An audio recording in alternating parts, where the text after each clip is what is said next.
Bonjour à tous, j'espère que vous allez bien et que vos finances vont très bien. On se retrouve pour une nouvelle vidéo. Aujourd'hui, vidéo un peu plus technique que d'habitude, puisqu'on va regarder ensemble comment créer une watchlist comme celle que vous voyez ici. Tout ça de manière gratuite, bien sûr, aucun abonnement requis, juste un compte Google. Vous ouvrez une fiche Google Sheet et voilà, et on va faire ça tous ensemble.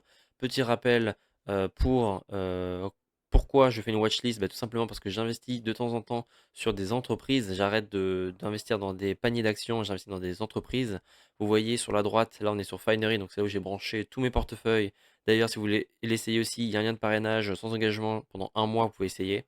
Et là, vous voyez que j'ai 48% en ETF et 36% en actions. Et ce que vous voyez en dessous, c'est de la liquidité. J'ai même un peu plus que ça en liquidité parce que j'attends une correction de marché pour pouvoir acheter des choses. Donc là, pour l'instant, vous voyez que j'ai la moitié quasiment de mon portefeuille qui va être dédié à de l'achat d'entreprise, donc du stock picking. C'est-à-dire que je vais devoir choisir des entreprises dans lesquelles je vais investir personnellement et non essayer d'acheter un panier d'actions avec aucun contrôle sur son contenu. Voilà, donc c'est pour ça que je fais cette vidéo, c'est pour vous montrer comment est-ce que moi je fais mes sélections d'entreprise. Bien sûr, là, ce que vous voyez, c'est pas forcément très joli, mais vous allez voir que c'est quand même suffisant pour avoir une idée globale des entreprises. L'autre avantage, une fois qu'on a créé cette watchlist, c'est qu'on peut la publier en ligne et ensuite la récupérer dans différents logiciels. Et donc moi, c'est ce que j'ai fait sur mon site tristan-finance.com. J'ai une watchlist dans laquelle j'ai pour le compte titre, donc pour investir dans les entreprises étrangères, et le PEA pour les entreprises européennes. J'ai regroupé ça et ça me permet comme ça de voir encore plus facilement les plus grosses variations. Donc là, on voit qu'en première position, typiquement, on a Novo Nordisk qui, depuis son plus haut de la dernière année, a perdu 52%. Et donc là, moi, à quoi ça me sert? Ça me sert à me demander, est-ce que c'est mérité? Est-ce que l'entreprise va remonter ou pas? Enfin voilà, c'est une première entrée vers l'analyse de l'entreprise. Ensuite, on peut voir tout à droite que j'ai mis un système de scoring. Alors le système de scoring, il n'est pas très poussé, c'est tout simplement ChatGPT qui m'a aidé à le construire. On voit que pour l'instant, en termes d'achat, selon ce scoring, ça serait LVMH qui serait plutôt à acheter. Parce que voilà, d'après le calcul, à ce prix-là, c'est raisonnable. J'ai fait pareil pour le CTO, mais voilà, encore une fois, faut pas trop faire attention à ce scoring. C'est vraiment un calcul très simple avec très peu d'analyse. Mais voilà, en tout cas, ça permet quand même de faire une première analyse sur votre watchlist, de voir comment ça fonctionne. Et on pouvez faire pareil avec les filtres sur le Google Sheet, hein. C'est juste que moi, c'est plus joli sur mon site, hein, forcément. Mais voilà, vous pouvez sortir par A to Z ou Z to A. Donc, c'est ordre descendant ou ascendant, bref. Vous connaissez la chose. Donc, comment est-ce qu'on va créer ça? Donc, tout d'abord, vous avez besoin de créer votre Google Sheet, tout simplement. Donc, vous avez votre compte Google, vous vous connectez. Vous allez ensuite sur le menu tout à droite et vous allez tout en bas sur Google Sheet, vous cliquez et vous arrivez sur une page blanche comme ça. Donc là, la première colonne, franchement, vous vous en fichez, ça va être juste le titre, le nom des colonnes. Et ensuite, le plus important, ça va être cette colonne-là, donc les tickers. Les tickers, pour rappel, c'est quoi? C'est le symbole qui va permettre d'identifier une entreprise ou l'action plus précisément d'une entreprise. Donc typiquement, si vous allez sur n'importe quel courtier, là je prends l'exemple avec De Giro, vous allez, là on est sur la page des marchés, donc on est sur le CAC 40. Vous voyez à droite, il y a les hausses et baisses des entreprises. Là, j'ai repéré tout à l'heure qu'il y avait Michelin. Alors Michelin, c'est une de mes premières entreprises que j'avais en portefeuille au tout début, que j'ai revendu depuis, parce que c'est une entreprise qui fait assez du surplace, hein, depuis assez longtemps.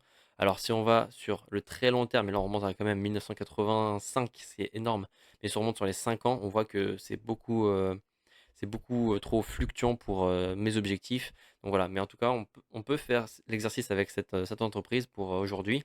Donc là, vous voyez que son ticker, c'est ML, mais attention, il y a EPA devant parce que c'est dans la bourse parisienne. Donc pour les entreprises européennes, vous le voyez ici, parfois il faut préciser EPA. Donc là, pour LVMH, typiquement, j'ai dû préciser le ticker EPA 2.MC. Mais sinon, pour les autres entreprises, vous pouvez essayer avec juste le symbole, ça peut marcher aussi. Donc globalement, voilà, vous mettez les tickers dans cette colonne-là. Donc là, on va le faire pour l'entreprise Michelin. Donc si on va sur DeGiro, on voit que le ticker, c'est EPA ML. Donc ML, mais là, comme c'est la bourse parisienne, on va préciser que c'est EPA. Parce que parfois, il y a des entreprises qui ont les mêmes symboles. Donc c'est pour ça qu'il faut préciser. Si vous mettez juste MC, vous aurez une autre entreprise, hein. On peut essayer. Typiquement maintenant, si j'enlève le EPA, voilà, ça va charger une autre entreprise. Voilà, on est sur Moelis Co. Donc c'est pas du tout ce qu'on veut. Donc hop, CTRL Z. Là, on va se replacer en dessous de la liste de mes tickers. Et je vais mettre EPA 2.ML pour Michelin. Là, une fois que j'ai fait ça, et ben moi, tout simplement, ce que je vais faire, c'est prendre le petit point en bas à droite de la cellule et le faire glisser en dessous. Et ça va faire quoi? Ça va juste répliquer la même formule de cette cellule. Donc là, vous voyez égal Google Finance, entre parenthèses, A12. Donc A12, c'est quoi? C'est la position du ticker qui m'intéresse. Et ensuite, point virgule, et entre double quote, name.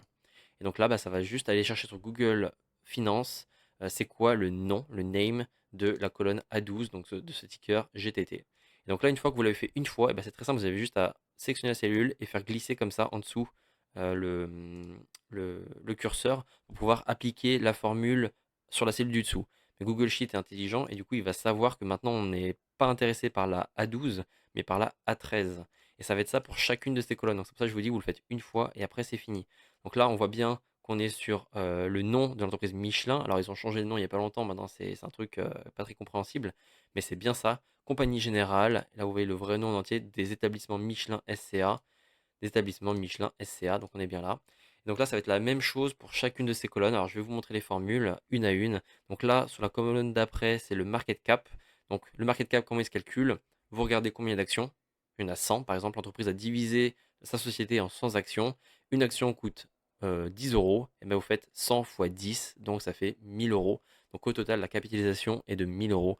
Donc là, c'est pour vous montrer un exemple. Mais voilà, c'est à ça que ça représente le market cap. Donc là, pareil, je déplace la cellule juste en dessous. Et là, pareil, il va être assez intelligent pour rebrancher sur la A13.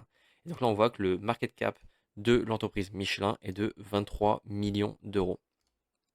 Là, pour ça, pareil, vous avez une formule, currency. Pareil, vous faites la même chose, vous faites glisser. Alors attention, tac, on fait glisser comme ça juste en dessous. Il va aller regarder c'est quoi la monnaie de l'action Michelin. Et donc là, il nous met euro. Si on le fait sur ma watchlist aux États-Unis ou à l'étranger, on verra des USD, parce que la plupart du temps, c'est des entreprises américaines qui sortent dans mes watchlists. Donc on verra souvent des dollars. Mais là, ici, c'est pour le PEA, donc c'est principalement des euros. Donc maintenant, on va passer au prix. Là, je ne sais pas si vous avez vu, mais la valeur a évolué. On a une formule avec price qui va nous donner le prix actuel de l'action en bourse. Donc pareil, hop, on fait glisser. Alors à l'avenir, vous n'avez pas besoin de faire un à un, hein. Vous pouvez en prendre par exemple deux et faire glisser comme ça la cellule. Ça va calculer en même temps pour les deux. Là, je vous le fais un par un parce qu'on va passer sur les formules. Ensuite, moi, il y a une valeur qui m'intéresse, c'est sur la dernière année, quelle a été la valeur de l'action la plus haute.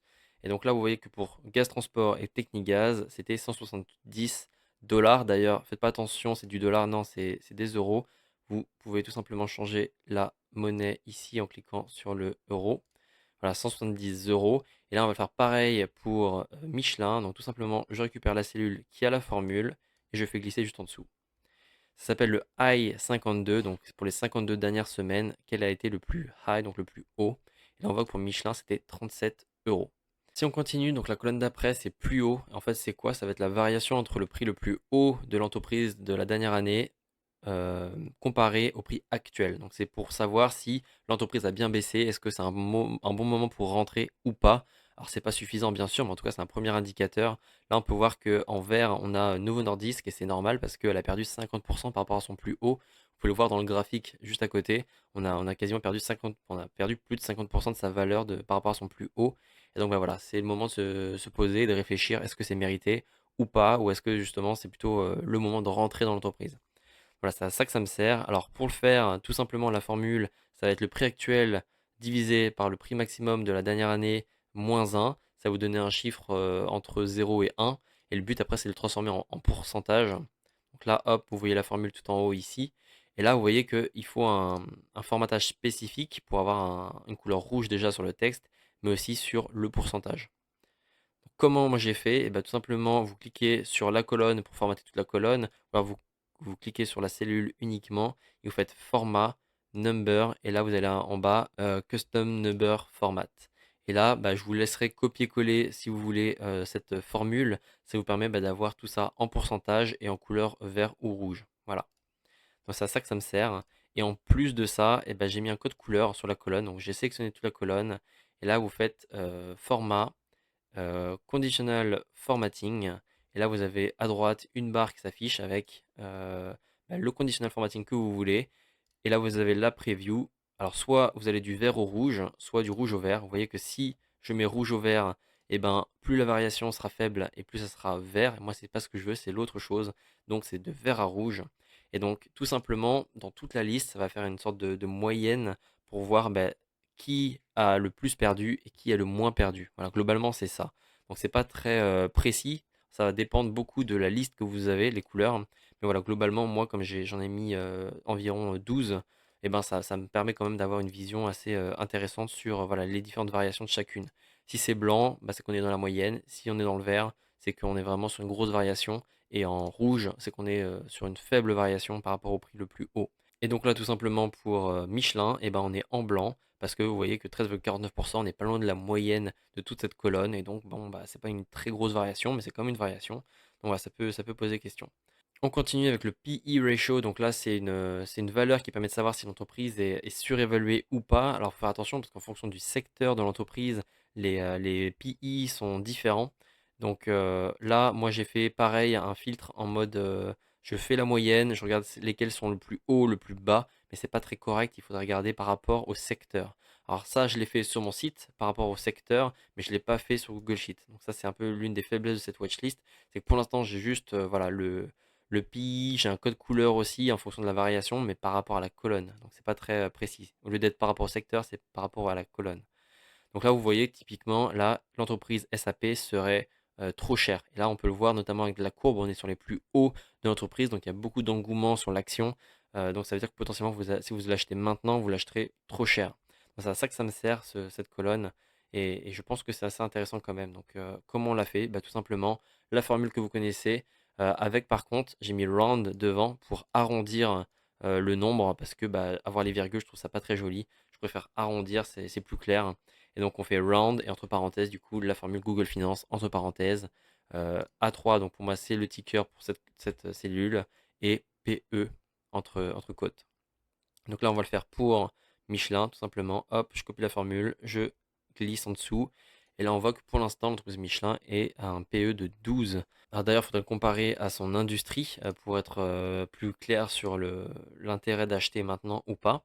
Mais bon, on continue. Ensuite, j'ai mis tout simplement le cours actuel de l'action en bourse. Donc si vous rafraîchissez la page, ça va tout simplement rafraîchir les données.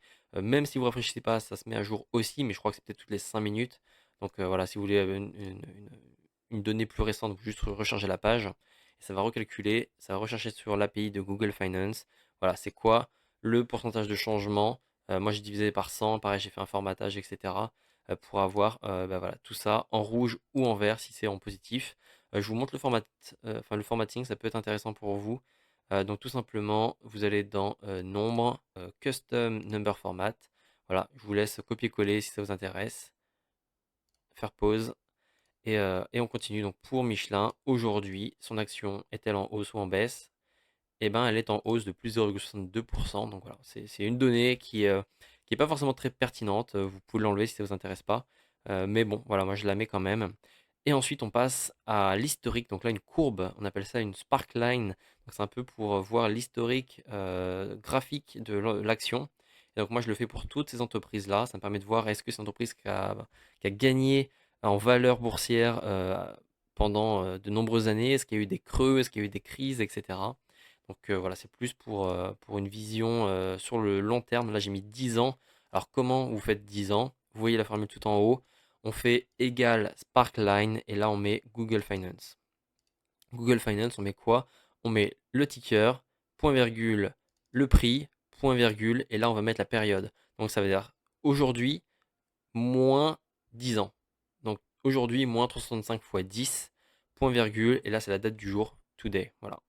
Vous faites cette formule-là et là, vous aurez un graphique qui ressemble à ça. Si vous voulez qu'il soit plus grand, hop, vous agrandissez votre formule, enfin vous agrandissez votre ligne, pardon, et vous voyez encore plus clairement la variation du graphique. Voilà, on peut agrandir, ça peut être pratique. Donc si ça vous intéresse, n'hésitez pas à l'utiliser. Hop, je remets comme avant. On va faire pareil pour Michelin. Et comme on l'avait vu sur DeGiro déjà, c'est une entreprise voilà, qui a énormément de variations. Donc je l'enlèverai après, hein. Je ne compte pas garder cette entreprise dans ma watchlist. C'est juste un exemple. Donc là, typiquement, moi, je vois ça, hop, je l'élimine de ma watchlist. Je ne veux pas une entreprise qui est cyclique. Je suis pas là pour faire du trading, donc j'ai pas envie de savoir quand est-ce qu'il faut vendre ou acheter. Je veux une entreprise qui est plutôt capable de grandir à long terme. Donc voilà, typiquement, là, je vois du L'Oréal. Je vois que c'est une courbe qui est intéressant pour moi. Voilà. Ensuite, on continue. Cette colonne-là, c'est EPS, donc Earning Per Share. Alors là, c'est un peu technique, mais pour ceux qui sont fervents de stock picking, ça vous permet de savoir est-ce que l'entreprise gagne beaucoup d'argent par rapport à l'action. Donc voilà, ça peut être un indicateur et forcément, bah, plus c'est vert, plus c'est profitable. Alors là, contrairement à l'autre colonne où là, j'avais trié par format vert vers rouge. Là, donc là pour la colonne EPS, et ben, vous faites clic droit sur la colonne Conditional Formatting. Et là, pareil, vous avez la même sidebar que tout à l'heure. Vous cliquez dessus, Preview. Et là, soit vous faites de rouge vers vert, soit de vert vers rouge. Moi, dans mon cas, le plus intéressant, c'est quand l'EPS est élevé. Quand il est élevé, c'est que l'entreprise gagne beaucoup d'argent. Donc moi, je veux que ce soit affiché en vert. Donc je vais plutôt choisir l'autre, de rouge à vert. Et donc là, on voit à l'inverse. Si vous êtes très en négatif, ça sera -1. Si vous êtes très élevé, ça sera en vert. Ensuite, le secteur. Alors là, le secteur, il n'y a pas de formule. C'est moi qui le mets à la main. Normalement, si vous faites du stock picking, vous avez comme un minimum de vision sur le secteur de l'entreprise. Donc là, pour Michelin, typiquement, ça serait tout simplement industrie. Alors, vous pouvez aller encore plus dans le détail si vous voulez, mais bon, ça va dépendre de vos préférences. Et voilà. Et là, on arrive à peu près au global de cette watchlist. Vous pouvez rajouter bien sûr d'autres choses. Je vous laisse aller voir sur l'API de Google Finance toutes les autres propriétés qu'ils ont. À côté de ça, alors là, moi, c'est plus pour l'avenir. J'aimerais pouvoir brancher ça avec de l'IA. Vous voyez, il y a des colonnes avantages concurrentiels, les points positifs, points négatifs pour acheter. Mais là, pour l'instant, le message que vous voyez, eh ben, c'est juste une alerte de Gemini parce que bah, Google Sheet, c'est Google. L'IA de Google, c'est Gemini. Et donc, ils sont en train de brancher, de permettre à tout le monde d'utiliser une formule, un peu comme Google Finance, mais là, Gemini, entre parenthèses. Et là, vous mettez votre texte, votre demande à l'IA. Et donc, moi, je lui dis tout simplement, pour l'avantage concurrentiel, réponds en quelques mots simples et compréhensibles par tous. Quel est l'avantage concurrentiel principal, donc le moat de son secteur? Et là, je mets l'entreprise donc en B2, donc ça sera par exemple l'entreprise de cette ligne, donc SAP. Là, ça marche pas parce qu'en gros, vous êtes limité au nombre de demandes à l'IA par jour, voire même par mois. Donc voilà, il y a beaucoup trop de limites. Alors je pense qu'il faudrait que je paye si je veux avoir vraiment une analyse illimitée de ce genre de choses. À voir si ça peut être pertinent. J'y réfléchis. Je pourrais même le faire remonter sur ma plateforme après. Donc pourquoi pas. Mais voilà, on peut avoir les points positifs pour acheter. Pour quelles raisons investir dans cette entreprise en quelques mots? Quels sont les points négatifs, etc. Je pense que ça peut être des choses qui peuvent être intéressantes. Donc si vous avez un abonnement ou un truc spécifique avec Gemini, et ben, peut-être c'est encore plus pertinent d'avoir une watchlist comme ça pour vous. Voilà pour cette vidéo. J'espère que c'était intéressant pour vous. N'hésitez pas à faire pause pour avoir les formules, etc. Et sinon, bah, il ne me reste plus qu'à vous dire de prendre soin de vous, soin de vos finances. Si vous voulez commencer à investir, il y a des liens de parrainage dans la description. Si vous voulez commencer à suivre vos portefeuilles comme moi je le fais avec Finery pour essayer pendant un mois, pareil, c'est dans la description. Prenez soin de vous, prenez soin de vos finances et à très bientôt.